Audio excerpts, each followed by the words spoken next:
बार की बात है। शिवपुर नामक एक गांव में एक सेठ रहता था, जिसका जिसका नाम नाम प्रताप प्रताप सिंह सिंह था। था। उसके उसके घर घर में में बिरजू बिरजू नाम नाम का का एक एक नौकर नौकर काम काम किया किया करता करता था। था। बिरजू बिरजू बहुत ही बहुत ही भोला भोला भाला भाला लड़का लड़का था। था।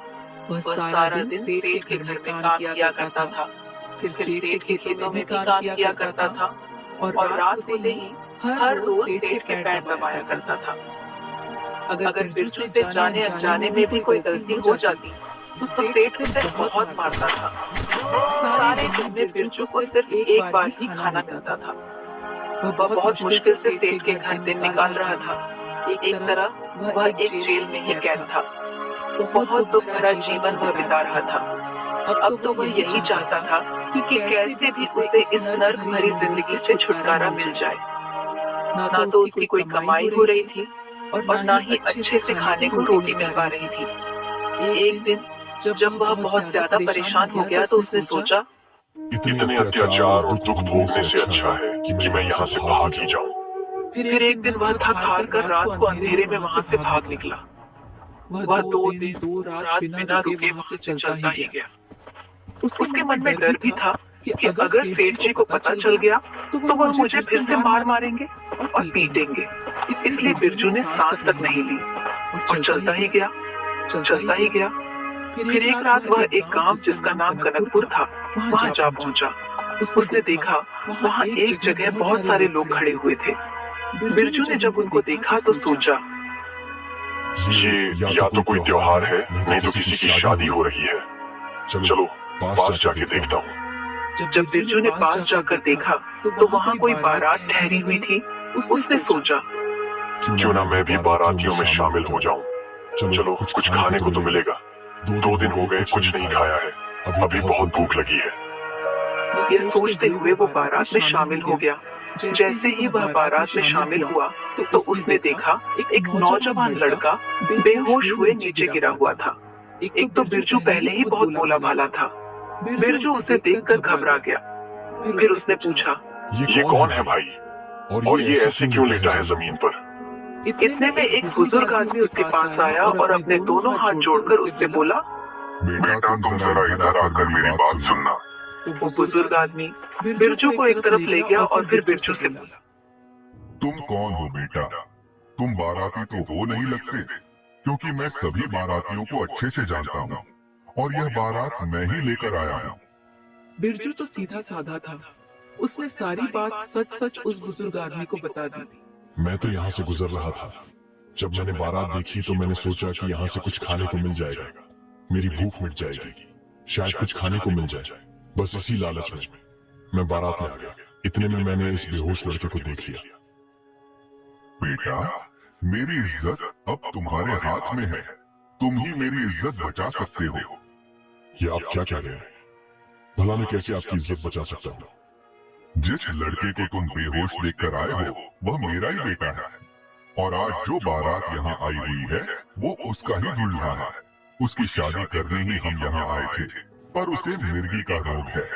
बेटा उसे 4-4, 5-5 घंटे दौरे से होश नहीं आता है। अगर लड़की वालों को दूल्हे का सच पता लग गया तो फिर लड़की वाले मेरे लड़के के साथ अपनी लड़की के फेरे नहीं करवाएंगे और बारात को खाली हाथ ही वापस जाना पड़ेगा। पर इसमें मैं क्या कर सकता हूँ? बेटा तुम बस थोड़े समय के लिए दूल्हा बन जाओ और उस लड़की के साथ फेरे ले लो, और जब फेरे हो गए उसके बाद मैं बाकी सब संभाल लूंगा। नहीं नहीं, ये तो बहुत गलत बात है। मैं तुम्हें इस काम के बदले 50 सोने की मोहरें दूंगा और साथ ही साथ तुम्हारा मुंह पर बहुत बड़ा एहसान होगा। जब बिरजू ने 50 मोहरों की बात सुनी तो उस मासूम बिरजू के मन में लालच आ गया। ठीक है, मैं तैयार हूँ। बोलो, मुझे क्या करना होगा? तुम्हारा बहुत बहुत धन्यवाद, तुमने मेरी उलझन दूर कर दी और मुझे मुसीबत से निकाल दिया। इसके बाद बिरजू को बहुत सुंदर कपड़े पहनाए गए। बिरजू अब बहुत सुंदर लग रहा था। फिर वह बारात के साथ लड़की वालों के घर पहुंचा।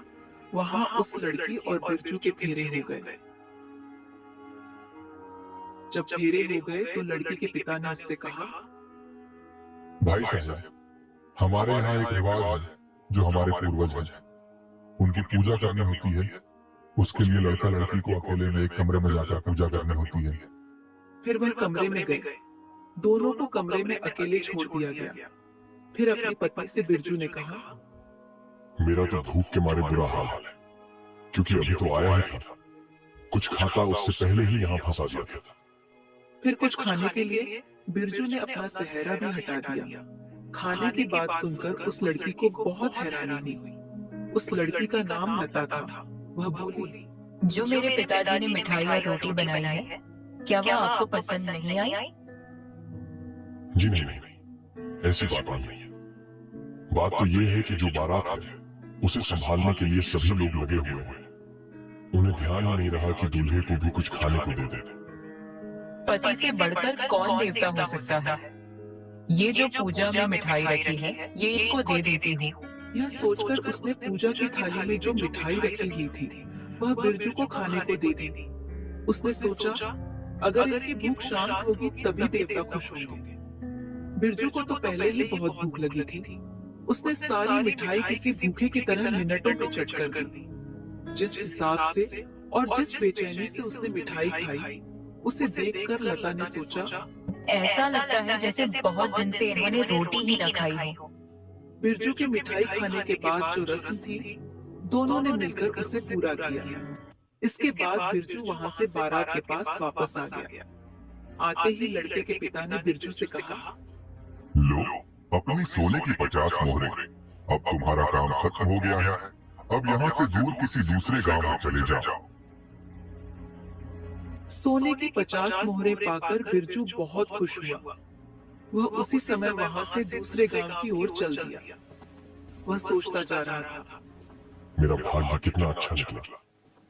एक तो मुफ्त में रोटी, खाना और मिठाई मिली, और साथ ही 50 मोहरें भी। मुझसे ज्यादा किस्मत वाला और कौन हो सकता है। दूसरे दिन जब लड़के का पिता असली लड़के को लेकर लड़के वालों के घर पहुंचा और लड़की की विदाई होने लगी, तो उसने कहा, भाई साहब, अब विदाई का समय हो गया है, ज्यादा देर न करें। ठीक है, मैं विदाई की रस्म भी करवा देता हूँ। लेकिन जब लड़की का पिता अपनी बेटी के पास उसके कमरे में पहुंचा, तो उसने देखा कि उसकी पत्नी और बेटी दोनों उदास और घबराई हुई बैठी हैं। क्या हुआ? तुम दोनों इतनी उदास क्यों हो? देखो, ये क्या कह रही है? जो लड़का आंगन में दूल्हा बना बैठा है, वह नहीं है जिसके साथ इसके कल रात फेरे हुए थे। बेटी, क्या बात है? साफ साफ बताओ, क्या हुआ है? पिताजी, यह वह लड़का नहीं है जिसने मेरे साथ रात फेरे लिए थे और पूजा की थी। अगर आपको यकीन नहीं होता, तो मुझे और इस लड़की को अकेले में कमरे में बैठा दीजिए। दूध का दूध और पानी का पानी हो जाएगा। ठीक है, मैं अभी उस लड़के को बुलाता हूँ। वह लड़के के पिता के पास गया और कहा, मेरी बेटी आपके बेटे से अकेले में कुछ बात करना चाहती है, तो आप इनको थोड़ी देर अंदर भेज दीजिए। लड़के का पिता घबरा गया, लेकिन मान गया। फिर लड़का और लड़की अकेले आमने सामने बैठ गए। लड़की ने कहा, कल देवताओं की पूजा करते समय हमने जो बातें की थी, क्या वह तुम्हें याद है? लड़के ने अंदाजा लगाते हुए कहा, हाँ, मैंने कहा था कि आओ देवताओं की पूजा करें। क्या उस समय तुम भूखे नहीं थे? नहीं नहीं, मैं कब भूखा था? मेरी बारात में जब खाना खाया था, तब मैंने भी पेट भरकर खाना खाया था। मैंने तो अच्छे से खाना खाया था। यह सुनकर लड़की को यकीन हो गया कि यह लड़का वह नहीं है जिसके साथ उसने फेरे लिए थे। वह तेजी से कमरे से बाहर भागी और अपने पिता से जाकर बोली, पिताजी, यह वह लड़का नहीं है जिसने कल रात मेरे साथ फेरे लिए थे। लड़की का पिता लड़के के पिता के पास पहुंचा और गुस्से में बोला, आप लोगों ने हमारे साथ बहुत बड़ा धोखा किया है। बताइए, वह लड़का कहाँ है जिसने फेरे लिए थे? लड़के का पिता घबरा गया और लड़का भी डर गया, जिससे उसे फिर से मिर्गी का दौरा पड़ गया और वह वहीं गिर गया, जिससे धीरे धीरे सारा सच सामने आ गया। लड़के के पिता ने कबूल किया कि असली दूल्हा बीमार था, इसलिए रात को किसी और को दूल्हा बनाकर भेजा गया था। लड़की का पिता और ज्यादा गुस्से में आ गया और बोला, अब यह शादी कभी नहीं होगी। जाओ, अपनी बारात यहाँ से ले जाओ, नहीं तो मारपीट हो जाएगी। लड़के का पिता मजबूरी में बारात लेकर वहां से चला गया। दूसरी तरफ जब बिरजू उस गांव से जा रहा था तो रास्ते में एक जंगल आया। जंगल में पहुंचने पर बिरजू को एक कुटिया दिखाई दी। वो कुटिया एक साधु का आश्रम था। प्रणाम साधु महाराज। तुम कौन हो? अपने बारे में बताओ और यहाँ क्या कर रहे हो? बिरजू ने अपनी सारी राम कहानी उस साधु महाराज को सुनाई। साधु महाराज ने जब सारी कहानी सुनी तो वह भी बिरजू के भोलेपन पर हैरान हो गया। उसे बिरजू पर बहुत दया आई।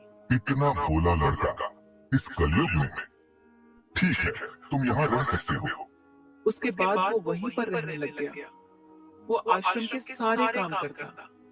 जैसे जैसे समय गुजरता गया उस साधु ने बिरजू को बहुत सारी जड़ी बूटियां खिलाई, जिससे बिरजू का दिमाग बहुत तेज हो गया। उसका दिमाग पूरा काम करने लगा और उसका शरीर भी बलवान हो गया। अब वो पहले वाला बिरजू नहीं रहा था। वह बहुत चतुर, चालाक और बलशाली हो गया था। जब साधु महाराज ने देखा कि बिरजू अब बिल्कुल तैयार है, तो साधु महाराज ने एक दिन बिरजू से कहा, अब वह समय आ चुका है। तुम्हारी जो घरवाली है उसके साथ अब तुम अपना जीवन बिताओ। वह तो तभी दूसरे लड़के के साथ विदा हो गई थी। उसका तो किसी दूसरे के साथ विवाह हो गया था। नहीं, वह लड़की उस दिन बारात के साथ नहीं गई, बल्कि अब तक तुम्हारा ही इंतजार कर रही है। और आज के इस मुश्किल समय में उसे सबसे ज्यादा तुम्हारी जरूरत है। कैसे महाराज? मैं कुछ समझा नहीं। मुश्किल समय? वो जो लड़की है वो बहुत कष्ट में है। उसके ऊपर और उसके परिवार पर एक और दुखों का पहाड़ टूट गया है। दूसरा कौन सा गुरुजी? बात यह है कि जब लता की शादी थी तो उसके पिता ने एक सेठ के पास अपना खेत गिरवी रखा था और उससे कुछ पैसे उधार लिए थे। फिर जब लता के पिता ने पैसे वापस करने के लिए खेत और घर के कागज वापस मांगे तो सेठ ने देने से इनकार कर दिया। उन्हें पंचायत में बात करनी चाहिए थी। यह तो कोई बात ना हुई। जब वह पैसे लेने गया था तभी सेठ ने चालाकी के साथ खाली कागज पर ही हस्ताक्षर करवा लिए थे। यह तो बहुत बड़ा अन्याय हो गया उनके साथ। उनका घर और खेत छीनकर सेठ ने उन पर बहुत बड़ा जुल्म किया है। मैं अभी इसी समय उनके गांव में जाकर उस परिवार की मदद करता हूँ। बिरजू ने साधु महाराज से आज्ञा ली और वापस मालपुर गांव की ओर चल दिया। वहां पहुंचकर उसने देखा कि लड़की का परिवार एक बाग में डेरा जमाए हुए है। उनकी इतनी बुरी हालत देखकर वह सोचने लगा, घर बार होते हुए भी, सब कुछ पास होते हुए भी इनको बेघर होकर रहना पड़ रहा है। जब वह बाग में पहुंचा तो सबसे पहले उस लड़की की नजर उस पर पड़ी। वो सोचने लगी, ये कहीं देखा देखा सा लग रहा है, जैसे पहले भी कहीं मिल चुका है। अरे ये तो वही है जिसने मेरे साथ फेरे लिए थे और पूजा की थी। वह बिरजू के पास आई और कहने लगी, क्या तुम मेरे एक सवाल का जवाब दोगे? हाँ, बताओ क्या सवाल है? अगर किसी दूल्हे को देवताओं की पूजा करते समय भूख लग जाए तो लड़की को क्या करना चाहिए? जो पूजा की थाली में भोजन रखा हो उसमें से ही अपने पति को खिला देना चाहिए। तुम वही हो ना? हाँ लता, मैं वही हूँ जिसको तुमने पूजा करते समय भोजन करवाया था और मेरा पेट भरा था। तुम मुझे ऐसे छोड़कर क्यों भाग गए थे? मेरे साथ फेरे भी लिए, पर जो तुम्हारा फर्ज था वो नहीं निभाया तुमने। जिसको तुमने पूजा करते समय भोजन करवाया था और मेरा पेट भरा था। तुम मुझे ऐसे छोड़कर क्यों भाग गए थे? मेरे साथ फेरे भी लिए, पर जो तुम्हारा फर्ज था वो नहीं निभाया तुमने। उसे ही निभाने में यहाँ वापस आया है। फिर लता ने बिरजू को अपने माता पिता से मिलवाया और बताया, माँ पिताजी, ये वही है जिस लड़के के साथ मेरे फेरे हुए थे। बिरजू भी उनको देखकर बहुत खुश हुआ और वह परिवार भी उसे देखकर बहुत खुश हुआ। बिरजू ने सब आपबीती उनको बताई। फिर उस परिवार ने भी अपनी कहानी बताई कि कैसे सेठ ने उनके साथ धोखा किया और झूठ बोलकर उनकी जमीन और घर बार ले गया। पिताजी, अब आपको घबराने की जरूरत नहीं है। आप लोग दुखी ना हो। ऐसे हालात में पहुंचाने वाले उस झूठे सेठ को मैं खुद ही संभाल लूंगा। और उसके बाद वह सारी बेईमानी भूल जाएगा। आज रात को मैं उसके घर डेरा लगाऊंगा। जब रात हुई तो बिरजू ने जाकर सेठ के घर का दरवाजा खटखटाया। सेठ बाहर आया। बिरजू ने उससे कहा, मैं एक मुसाफिर हूँ, आज रात रहने के लिए जगह ढूंढ रहा हूँ। क्या मुझे यहाँ रहने के लिए जगह मिल सकती है? बिरजू की बात सुनकर सेठ सोचने लगा। इसको यहाँ रख लेता हूँ और इससे अच्छा किराया वसूल करूँगा। ठीक है, आ जाओ, पर तुम्हें 10 सोने की मोहरें मुझे किराए के रूप में देनी पड़ेंगी। आपका बहुत बहुत धन्यवाद मुझे जगह देने के लिए, और मैं सुबह होते ही आपको 10 सोने की मोहरें देकर फिर ही यहाँ से जाऊंगा। इसके बाद सेठ ने बिरजू को एक कमरा दिखाया और उसे वहाँ छोड़कर खुद अपनी पत्नी के पास चला गया। जब वह अपनी पत्नी के पास पहुंचा तो उसकी पत्नी बोली, जी, आप किसको उठा लाए? ऐसे थोड़ी न किसी को भी घर में लेकर आते हैं। कोई बात नहीं, भाग्यवान, यह एक राहगीर है, रात निकाल लेने दो उसे, यह तो भलाई का काम है। हम कौन से इसको जानते समझते हैं? अगर कोई ठग या चोर हुआ तो हमारे सोते समय सारा कुछ उठाकर भाग जाएगा, तो फिर हमारा क्या होगा? बात तो तुम्हारी सही है भाग्यवान, पर हमें अब क्या करना चाहिए? मैंने तो इस बात के बारे में सोचा ही नहीं था।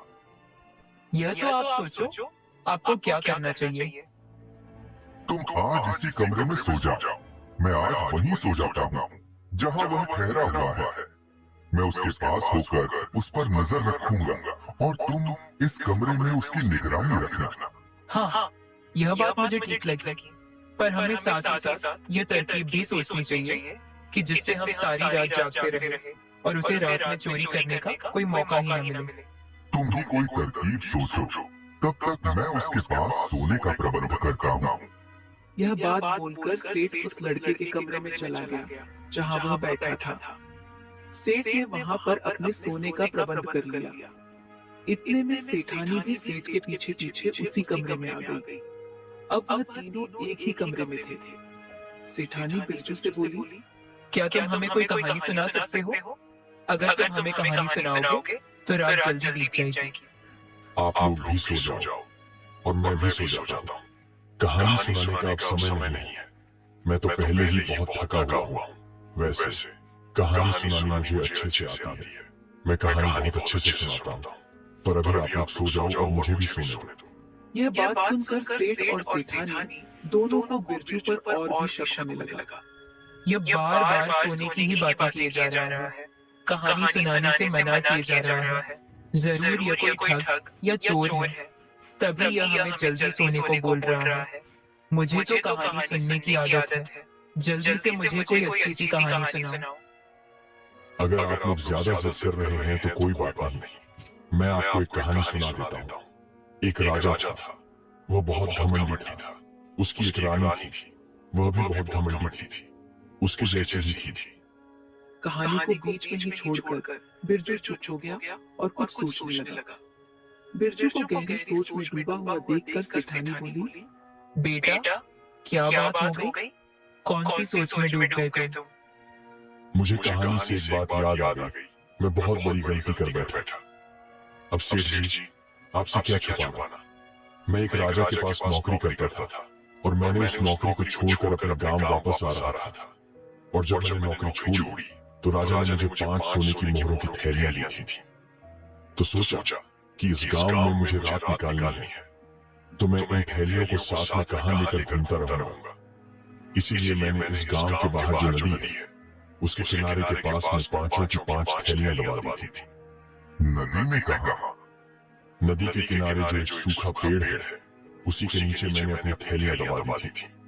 पर अब मुझे इस बात पर अफसोस हो रहा है कि अगर मुझे आप जैसे ईमानदार लोगों के घर पर रात गुजारनी थी तो मेरी थैलियां यहाँ पर और भी ज्यादा सुरक्षित हो जाती। पर वहाँ पर तो फिर भी डर की बात है कि कहीं कोई चुरा ना ले। क्यों ना मैं उस नदी के पास जाकर इस मूर्ख की 5 थैलियां निकाल लाऊं और लाकर अपनी तिजोरी में रख लूं। इस पागल लड़के को क्या ही पता चलेगा? यह सोचते सोचते सेठ ने सेठानी को गुस्से से कहा, सेठानी जी, मेहमान को ज्यादा परेशान नहीं करना चाहिए। जाओ, जाकर अपने कमरे में सो जाओ। सेठानी भी समझ गई कि सेठ के दिमाग में क्या चल रहा है। वह उसी समय उठकर अपने कमरे में चली गई। अपने कमरे में जाकर अपने बिस्तर पर लेट गई और सोचने लगी, जब यह लड़का सो जाए तो मैं वहां जाऊंगी। अगर सेठ जी नहीं जाएंगे तो मैं खुद 5 थैलियां निकाल लाऊंगी। इस वीडियो में हम निकाल लाऊंगी। उधर सेठ और बिरजू भी अपने अपने बिस्तर पर लेटे थे। सेठ यही सोचे जा रहा था, यह लड़का कब सोए और कब मैं यहाँ से जाऊँ और कब मैं अपना काम शुरू करूँ। थोड़ी देर के बाद बिरजू सो गया। वाह, क्या बात है, लड़का सो गया, अब बात बनी।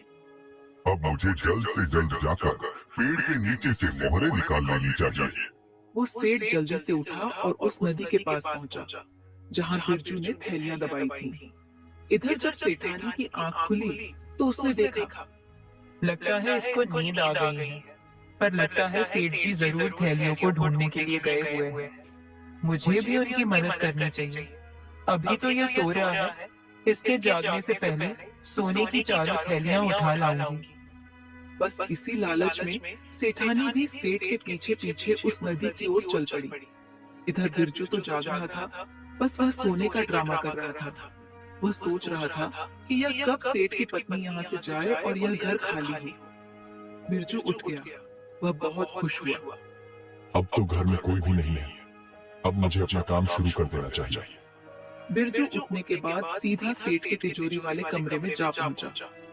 तिजोरी में जितने भी सोने चांदी के सिक्के थे, बिरजू ने सब एक पोटली में डाल दी और उसी समय सब कुछ लेकर वहां से रातों रात फरार हो गया। और फिर वह सीधा उसी बाग में पहुंच गया जहां पर उसका परिवार रुका हुआ था। इधर जब सेठ और सेठानी घर वापस आए तो देखकर हैरान रह गए और रोने लगे। हे भगवान, हम तो लुट गए, बर्बाद हो गए। हम लालच में आकर अपना सब कुछ खो बैठे। तिजोरी की हालत देख वो समझ गए कि आज हम किसी और लुटेरे का शिकार बन गए हैं। इससे पहले हमने लोगों का ही शिकार किया था। सारी बात समझ गए कि वह राहगीर हमें पागल बना गया है। दूसरी तरफ बिरजू ने अपने परिवार को सारी बात बताई और वह वहां से उनके घर के कागज भी उठा लाया था। घर और जमीन के कागज पकड़े हुए बिरजू बोला, सेठ आप लोगों से झूठ बोल रहा था कि उसने हस्ताक्षर किसी खाली कागज में करवाए हैं। उसने हस्ताक्षर घर और जमीन के कागजों पर ही करवाए थे। बिरजू फिर अपनी पत्नी को साथ लेकर कहीं दूर चला